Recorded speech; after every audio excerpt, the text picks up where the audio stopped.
The beach is certainly a fun place to be, and it's one of our main attractions here in Coastal Delaware.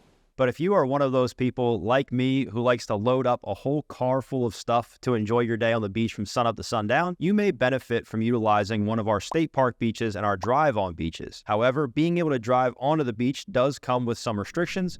So today we're going to discuss everything you need to know about our state park beaches and the ability to drive on. For those of you that are new here, my name is Matt Lunden. I'm a local real estate agent here in Coastal Delaware, and we put out content each and every week discussing all things Coastal Delaware, what it's like to live here in the real estate market here. If that's something you would like to see some more of, do us a favor, hit that subscribe button down below. And then if you or someone you know is looking to buy or sell real estate here in Coastal Delaware, me and my team would absolutely love to help, and we love hearing from you guys here on the channel. So all my information is going to be down below in the description and right here on the screen. If we can help in absolutely any way, don't hesitate to reach out. Now let's dive back in. So you can get a vehicle permit for the calendar year that lets you drive into the state park system with all of your beach items and everything else, and get access to locations like Peach Plum Island Reserve, the Delaware Seashore State Park, Fenwick Island State Park, and our largest state park, which is Cape Henlopen State Park, for a pretty relatively low price. It ends up being more cost-effective than paying for daily parking or daily access if you go more than 7 times throughout the season. Any Delaware registered vehicle can get an annual permit for $35, while out-of-state registered vehicles can get a pass for $70 for the year. If you are a senior, the annual pass for a Delaware registered vehicle as a senior is $18, and if it's an out-of-state and you're a senior out-of-state, it's going to be $35. So you can buy a park pass on the state park website and also go in person to a few of the different state park locations to buy those if that is what you prefer and you don't want to do it online. The annual pass is valid for entry to all of our Delaware state park systems and properties that charge a vehicle entry fee. Not all of them charge a fee, but that gets you into all of them. The only downside is that your pass cannot be transferred from one car to another, as it is registered to the license plate on your vehicle and not just to you as a person. So you can't just hop in your buddy's car and then take his car into the state park. It has to be the actual vehicle that's been registered. If you order online, it will take a few weeks to get there. So just make sure that you are planning ahead and that you're preparing ahead of the season, so that way you're not caught without the pass. On the bright side, the benefit of this pass is pretty astronomical if you go to the beach or if you go into the state parks a few times in the summer, or if you like to explore, the historical sites located throughout the state park system. With a Delaware registered vehicle, like I said, it only takes 7 trips during the season to have the pass more than pay for itself. So if you plan on going there 7 times from Memorial Day to Labor Day, it's going to cover itself.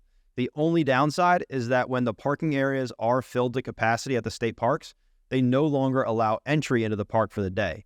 So it doesn't matter if somebody's left, they're just no longer allowing, anybody else in there. And this particularly becomes a challenge on holiday weekends like Memorial Day and July 4th, when we have a ton of people here for those events. We recommend that, especially on the summer weekends and holidays, that you do arrive early in the day to get into the park, just so you can be assured of entry and you're not one of those people that, shows up at noon and all of a sudden you can't get in. Now, we've covered some of the annual passes and getting access to the park. Let's talk more about actually driving on the drive-on passes and the requirements associated with those passes. So any Delaware resident can purchase a surf fishing pass for their vehicle to drive onto the beach for $90. Non-residents will pay $180, so it's double the price if you're not a Delaware resident. Senior Delaware residents, so if you're 62 and older, you do receive a discounted rate of $80 for that annual drive-on pass. There are some different passes available for off-peak times.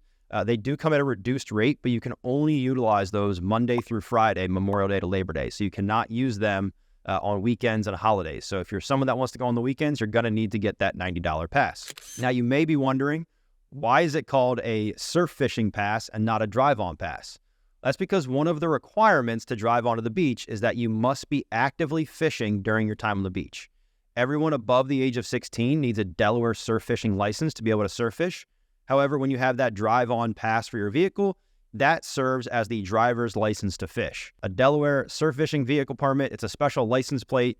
It features like a Jeep-looking vehicle and a fishing pole cast into the water with some birds flying around on the license plate. You see them all the time driving up and down the Delaware roads. A lot of people utilize them. And when you see those, that just means that that person bought them to be actively engaged in surf fishing when they drive on the beach.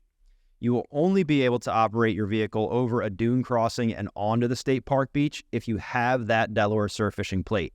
It's got to be displayed on your vehicle. It has to be easily viewed. You can't have it in the glove box or anything. It does have to be able to be viewed from the outside of the vehicle. So that way they can identify that you have the permit and that you are able to and licensed to be there. They are non-transferable. So again, you can't just take it off your vehicle, put it on your buddy's vehicle, and then he gets to go for the day. Each person would need one to be able to utilize their vehicles. The additional requirements, these are very important as they do check, particularly at the busier times, but each vehicle must be equipped with certain equipment. So each and every single vehicle going onto the beaches is required to carry the following items. Those are a shovel, a jack, a tow rope or chain. We advise a chain just because a lot of the times we see those ropes snap and they can create a safety hazard. And then you need a board or a similar support to place the jack on and to help gain traction on your tires if you do happen to get stuck in the sand. And then we need a low pressure tire gauge. Please do not be the person who refuses to air down their tires and then you've got to be towed off the beach. It comes with a hefty expense and nobody wants to be that guy. There is a 15-minute video covering all things surf fishing and why you need that equipment, how to use it, and you have to view that video prior to getting your license. They make you view it. It covers all the essential knowledge you need to get started surfing. It covers reducing that air pressure in your tires, why it's important, the safety items, and what to do if there is an incident of getting stuck and how to avoid that scenario. Again, nobody wants to be the guy that has to get towed off the beach. It is not fun. So a lot of that information is going to be important for the safety of not only your vehicle, but yourself and the other pedestrians that are around you. Again, you have to remain under 15 miles an hour at all times when driving on the beaches. It's not a race car track out there. They do want to make sure that you're following the rules, and they do take the rules very seriously in order to maintain and upkeep our shoreline and make sure that everyone stays safe while enjoying our state park system. A violation of the rules, it can be pretty hefty. It can run you a fine of $50 to $250 for the first offense. Your second offense is going to be $100 to $500.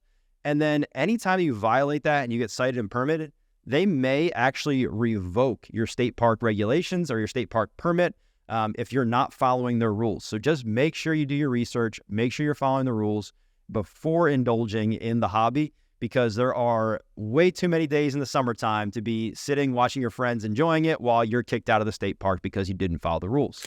Let us know down in the comments if you have utilized our surf fishing beaches and if you have experience with them and, the good and the bad of your experiences. During 2020 and 2021, when outdoor activities were really the only things that we could do because of the COVID-19 pandemic, they put a limit on the number of vehicle passes that they would sell per year, and that was capped at 17,000. So that didn't mean if you lived here in Delaware or if you lived in California and you happened to be here for a weekend and you bought one, there was a cap on those. However, they have removed that sales cap, so they now no longer have a limit on the number that you can buy. However, there are some other regulations they've put in place to help maintain the number of people that are coming there. So in addition to giving you access to driving on the beaches, the surf fishing permit also does give you entry into the state park. So if you plan on surf fishing at all, it's worth it to get the permit. You can utilize the state parks for no additional cost. That's just if you want to go in and utilize the historical items, or if you just want to go to the aquarium that's up there at Cape Penelope State Park, or any of those items, you can still do that with that surf fishing pass. During weekends and holidays, or what the park system recognizes as peak times, you are required to abide by a reservation system, which it opens for the in-season months, which is Memorial Day to Labor Day. It opens May 21st online. You can reserve times right on the state park website, and it's going to be a daily reservation system. It was implemented last year in order to create a fair and straightforward way to manage the capacity of the parks.